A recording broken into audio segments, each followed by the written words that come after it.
Hello guys, welcome to our channel Deep Ranjan reacts.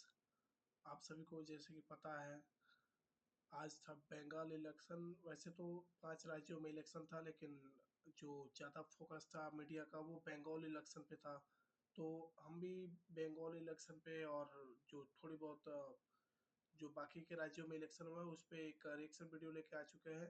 रौनक भाई का जो रौनक सर कह लो या भैया कह लो, जो भी है, वो काफ़ी इन सब वीडियो पे इन पे मुद्दों पे वीडियो बनाते हैं, तो हम उनका वीडियो लेके आ चुके हैं। तो सबसे पहले आप लोग चैनल को सब्सक्राइब कर लेना, वीडियो को लाइक कर देना और बेल नोटिफिकेशन को ऑल पे सेट कर देना, ताकि हम जब भी वीडियो लेके आए तो आप लोगों को पहले नोटिफिकेशन मिल जाए। और मैं ओरिजिनल वीडियो का जो लिंक है वो दे दूंगा डिस्क्रिप्शन में, तो आप उन्हें भी फॉलो कर लेना या फिर जो सब्सक्राइब कर लेना। तो सबसे पहले स्टार्ट करते हैं इनकी वीडियो। 3, 2, 1, let's start. क्या 4 मई दीदी गई हेलो हम्बा हम्बा रंबा रंबा कंबा कंबा। भाई चुनाव तो कई राज्य में हुए, लेकिन सबसे ज्यादा बवाल बंगाल और तमिलनाडु के रिजल्ट को लेकर है। एक तरफ बंगाल में बीजेपी ने झंडे गाड़े हैं, वहीं दूसरी तरफ तमिलनाडु में हुई विजय की प्रचंड विजय।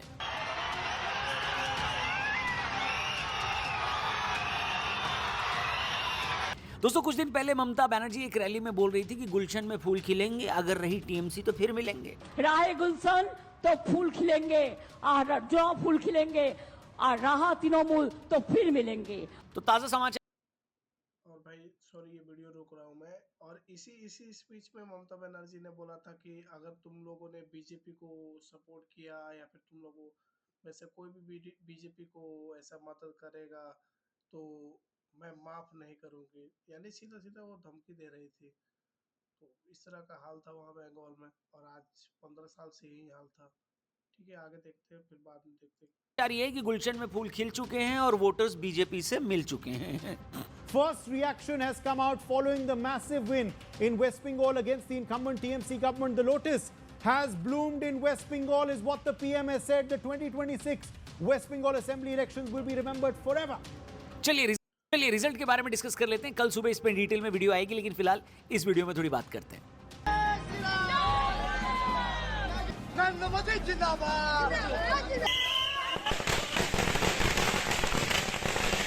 What if someone tracked prices for you, compared options for you, applied coupons for you?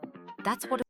दोस्तों, बंगाल में टीएमसी को 15 साल बाद भाजपा ने प्रचंड बहुमत के साथ हरा दिया है। इस जीत के साथ ही भाजपा ने ईस्ट के सबसे बड़े स्टेट पर अपना राज स्थापित किया है। भाजपा को नॉर्थ ईस्ट में सरकार बनाने के बाद भी कहा जाता था कि जब तक बंगाल नहीं जीते तब तक ये ईस्ट वाली पार्टी नहीं मानी जाएगी। आज भाजपा ने बंगाल में सरकार बनाकर ईस्ट का किला भी फतेह कर लिया है। जनता की रिजेक्शन का हाल आप ये समझिए कि खुद ममता बनर्जी अपनी सीट पर 5 राउंड तक पीछे रही। भवानीपुर में शिवेंदु अधिकारी ने ममता बनर्जी को वो चैलेंज दिया कि जब तक ये वीडियो आ रही है वो काउंटिंग स्टेशन पर पहुंचकर काउंटिंग तेज करने को भी बोल रही है। Straight to Kolkata, where Chief Minister Mamata Banerjee is raising her fingers at somebody and entering the counting center of Bhawanipur at the Shekhawat.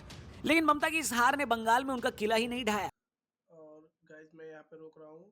इसके पहले जो मैं भी न्यूज आज थोड़ा फॉलो कर रहा था सुबह से ही, तो हुआ यूँ है कि जब ममता दीदी को दिखाया कि जैसे वो इलेक्शन थोड़ा हार रही हैं, तो सबसे पहले उन्होंने अपना विक्टिम कार्ड खेला।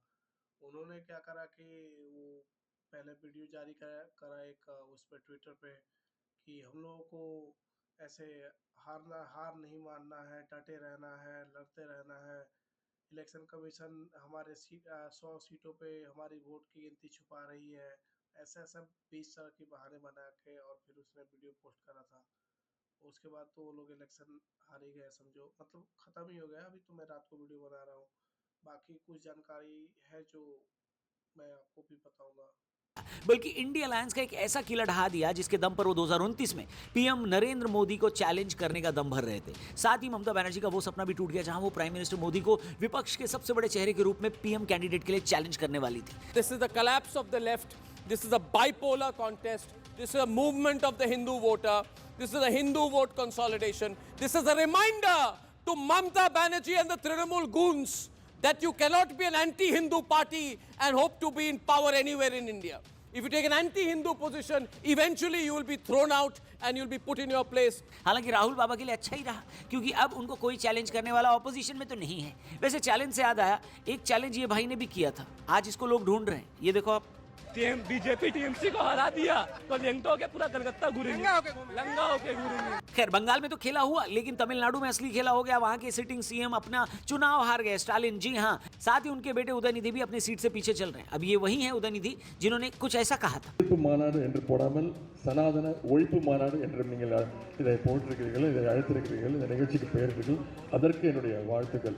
जी हाँ, सनातन को खत्म करते करते स्टेट से उनकी पार्टी ही इरेडिकेट कर दी जनता ने। हालांकि इसके बाद आंध्र प्रदेश के डिप्टी सीएम पवन कल्याण ने इसका जवाब देते हुए क्या बोला था वो भी देखते हैं। If anyone tries to wipe out Sanatana Dharma, let me tell you, from the feet of Lord Balaji, you will be wiped out. AIADMK ने एग्जिट पोल्स की एक्सपेक्टेशन के हिसाब से 70 से 76 सीटों के आसपास वो दिख रहे हैं। लेकिन तमिलनाडु की बड़ी कहानी ये नहीं है दोस्तों। सबसे बड़ी कहानी ये है कि अपने पहले ही चुनाव में 100 सीटों से ज्यादा पर लीड करने वाली सुपरस्टार विजय की टीवी के एक ऐसे स्टेट में जहां सालों तक डीएमके और एआईएडीएमके का सिक्का चलता था, यही दोनों सत्ता की धुरी हुआ करते थे, उनके बीच में अपने पहले ही चुनाव में विजय ने किंग मेकर बनकर दिखाया। विजय ने उन सभी सीटों पर डीएमके का वोट काटा है जहां पर वो पिछली बार जीते थे। विजय की इस ग्राउंड कवर को बड़े से बड़े हाँ तो भाई मैं यहाँ रोक रहा हूँ।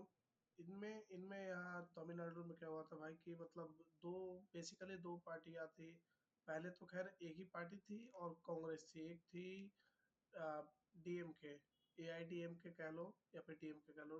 सिर्फ मतलब वो जयललिता की पार्टी थी। बाद में वो दो भागों में डिवाइड हो गई जब जयललिता जेल चली गई थी।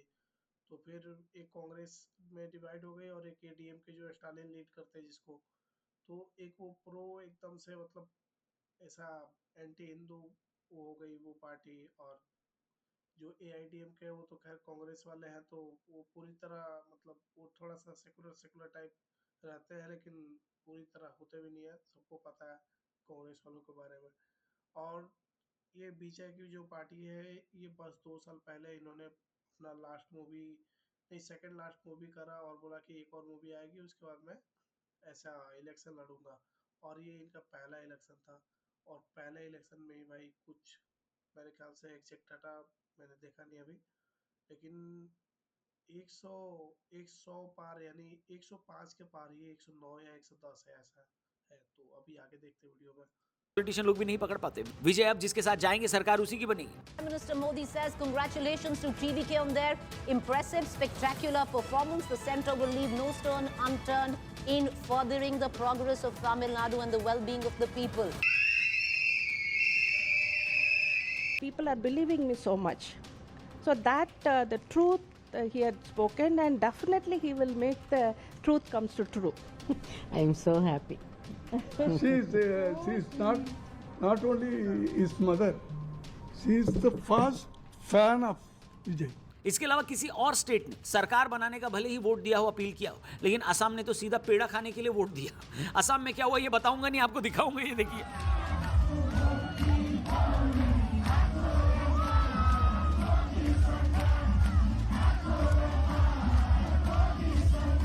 भाजपा ने एक बार फिर यहां कांग्रेस को पूरी तरह से डेसिमेट करते हुए सरकार बनाई है।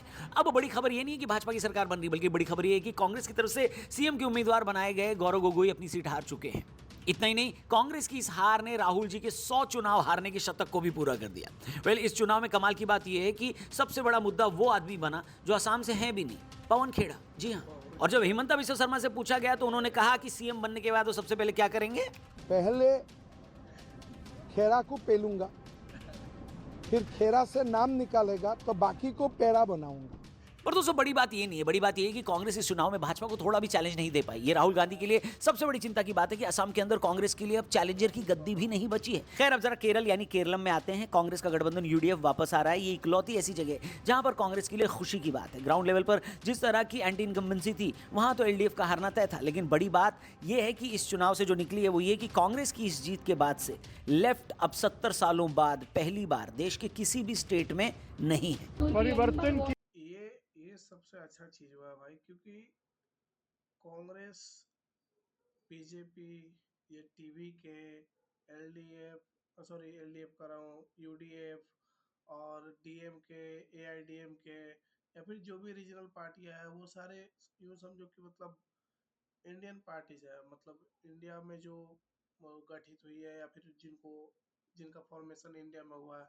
लेकिन जो ये एलडीएफ है, ये लेफ्ट पार्टी है भाई। ये चाइना के जो माओवादी सोच को ये लोग फॉलो करते हैं। ये लोग मतलब जहाँ इनका शासन होता है वहाँ कभी भी डेवलपमेंट नहीं हो सकता, कभी भी कुछ नहीं हो सकता।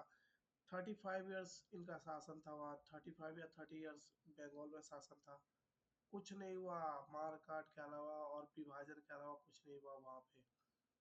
सिर्फ सिर्फ हमेशा आतंक आतंक आतंक यही चल रहा था वहाँ पे। कंपनीज वहाँ से भाग गई, वहाँ पे कोई विकास नहीं हुआ, ना ही वहाँ पे कोई फैक्ट्री लगा। हमारे बिहार की तरफ बेशक हमारे यहाँ लेफ्ट का शासन नहीं था, लेकिन हमसे ज़्यादा बुरा हाल उनका था, और हमारा तो अभी चल ही रहा है। अभी आगे देखते भाई। पार्टी है, हम चाहते हैं कि 10 साल के इतनी बुरी तरह की राजनीति चले हैं इस सरकार की तरफ से कि इसको एक बदलाना और मेरे ख्याल में नए तरीके की राजनीति ले आना बड़ी जरूरी है। यानी left is no more left. UDF की जीत सबसे पहले ये साबित करेगी कि केरल का ट्रेडिशनल एंटी इनकम्बेंसी का स्वभाव अभी भी जीवित है। 2021 में एलडीएफ की लगातार दूसरी जीत ने धारणा बना दी थी कि केरलम का हर 5 साल में सरकार बदलने का रिवाज खत्म हो गया। यूडीएफ की वापसी ये साफ कर देगी कि 2021 एक एक्सेप्शन था। केरल का वोटर अभी भी लंबे समय तक एक ही आइडियोलॉजी को झेलने के मूड में नहीं है। What exit polls had projected, people of Kerala have gifted a decisive victory to Congress-led UDF. It's a moment of excitement, exuberance, pride. So we are thankful, grateful to the people of Kerala. ये जीत राहुल गांधी के leadership और कांग्रेस की जमीन पर पकड़ को भी मजबूती से साबित करेगी, एटलीस्ट वहां पर। हालांकि ये बात कांग्रेसी ज्यादा कहते नजर आएंगे, बाकी लोग नहीं। दूसरी बड़ी बात ये साबित होगी कि एलडीएफ का कैप्टन मॉडल यानी पिनराई विजयन का सेंट्रल लीडरशिप अब वोटर्स को अट्रैक्ट नहीं कर रहा। यूडीएफ की जीत का मतलब होगा कि भ्रष्टाचार के आरोपों जैसे मासिक कोटा विवाद, बेरोजगारी और आर्थिक संकट के मुद्दों ने सरकार के विकास के दावों को पछाड़ दिया है। ये इस बात का सबूत होगा कि वोटर्स अब सिर्फ वेलफेयर स्कीम से संतुष्ट नहीं है, बल्कि वो गवर्नमेंट में ट्रांसपेरेंसी और नई एनर्जी चाहते हैं जो यूडीएफ अपने लीडरशिप क्वालिटी और वीडी सतीशन जैसे अपने नेताओं के जरिए पेश कर रही है। लेफ्ट के लिए ये हार महज एक चुनाव हारना नहीं है, बल्कि एग्जिस्टेंशियल क्राइसिस बन सकती है। भारत के पॉलिटिकल मैप पर केरल एकमात्र बड़ा राज्य है जहां वामपंथ की थोड़ी बहुत प्रेजेंस है। अब नेशनल लेवल पर उनका प्रभाव लगभग क्या हो गया राहुल जी? खत्म। इसके अलावा एलडीएफ के अंदर पिनराई विजयन के बाद सेकेंड लाइन लीडरशिप की कमी एक बड़ा खतरा है। सत्ता से बाहर होने, काडर का मनोबल गिरना और पार्टी के अंदर गुटबाजी उभरना लेफ्ट के स्ट्रक्चर को कमजोर कर सकता है, जिससे भाजपा जैसी जो तीसरी शक्ति है वो पैर पसारने का उनको मौका मिल जाएगा। These elections ये अच्छी बात है भाई। क्या है कि जैसे लेफ्ट का सुपड़ा साफ हो गया उधर केरला से, केरला कह लो, केरलम कह लो, तो मतलब उधर से लेफ्ट एकदम से खत्म। लेफ्ट केरला से क्या पूरे देश से खत्म हो गई है। तो क्या है कि मतलब जैसे साउथ वाले, बेसिकली साउथ वाले पार्ट में बीजेपी उतना थोड़ा सा पैर नहीं जमा पा रही है, क्योंकि अभी वो नॉर्थ को जीतने में लगी हुई है। जब इधर भी पूरा हो जाएगा तो फिर वो जाएंगे साउथ में, तब तक समय लगेगा, लेकिन फिर भी थोड़ा बहुत आजमा रहे हैं वो लोग। और इस बार तमिलनाडु में 2 सीट शायद उन्होंने जीता भी है। शायद 2 सीट जीता उन्होंने, आज पहली बार जीता उन्होंने, 2 सीट जीता है। तो मेरा मानना है कि वो शायद अन्नामलई और वो एक जयसूर्या करके है, उनका सीट होगा मेरे ख्याल से। अभी पूरा कंफर्म नहीं है मुझे।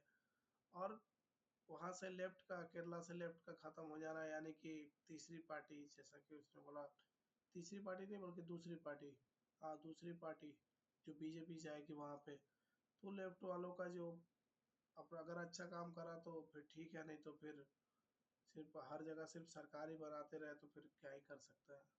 लोग तो होशियार होते जा रहे हैं। सोशल मीडिया का जमाना है भाई। चलो देखते हैं। Were more about throwing out the CPM, and we have put forth a very comprehensive vision of our Prime Minister of development and opportunity for all Malayalis.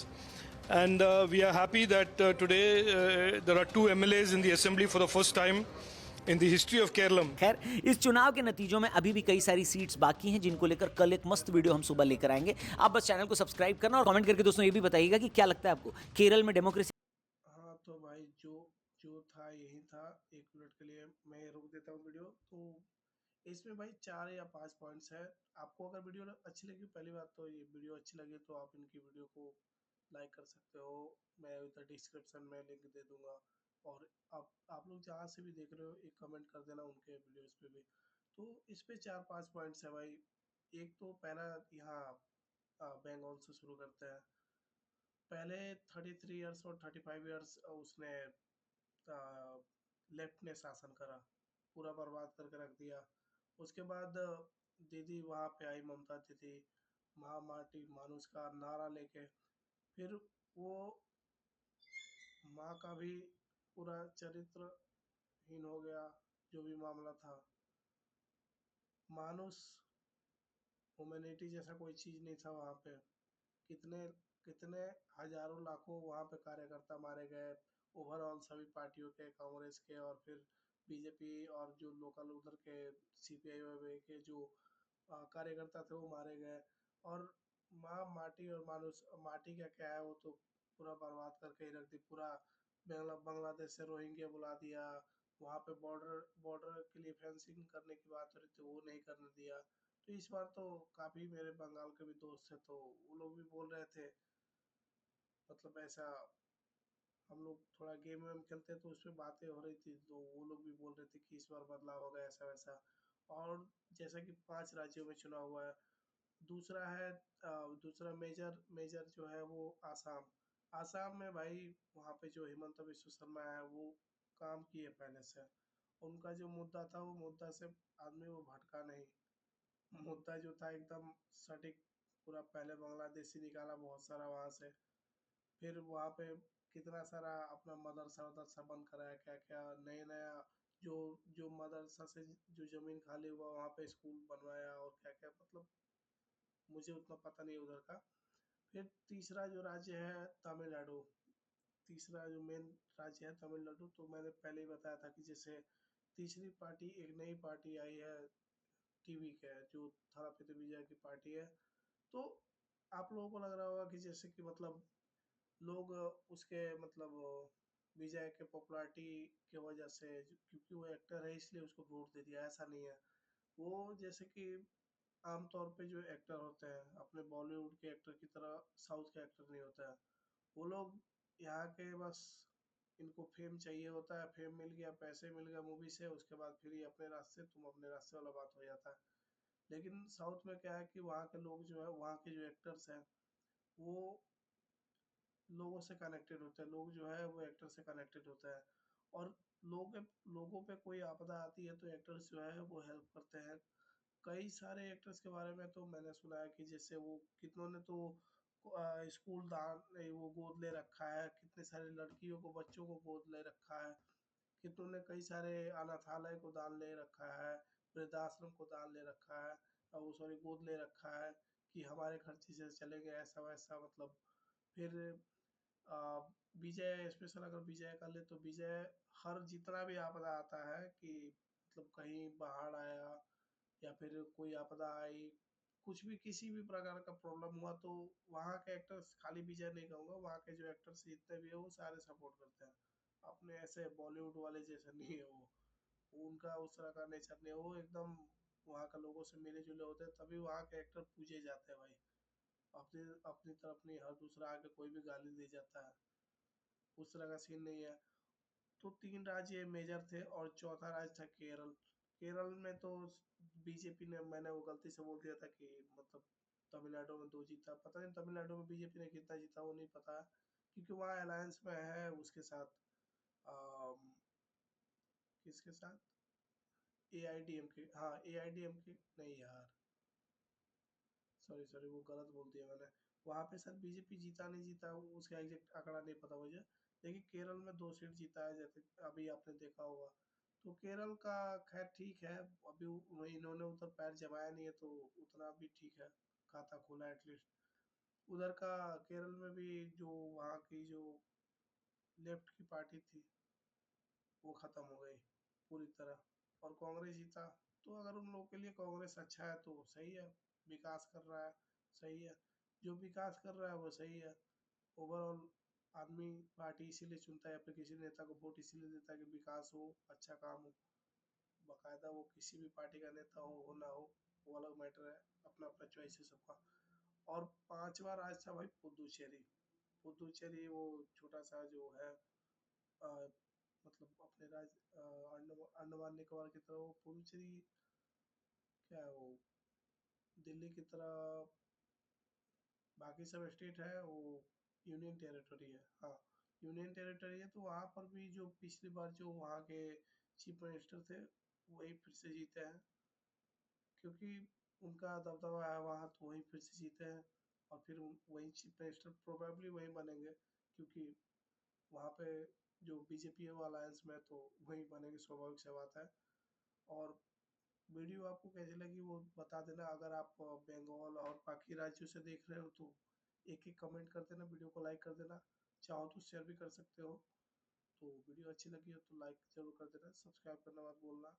और भाई का वीडियो का लिंक मैंने डाल रखा है, तो आप उसे भी देख लेना। Thank you, good night.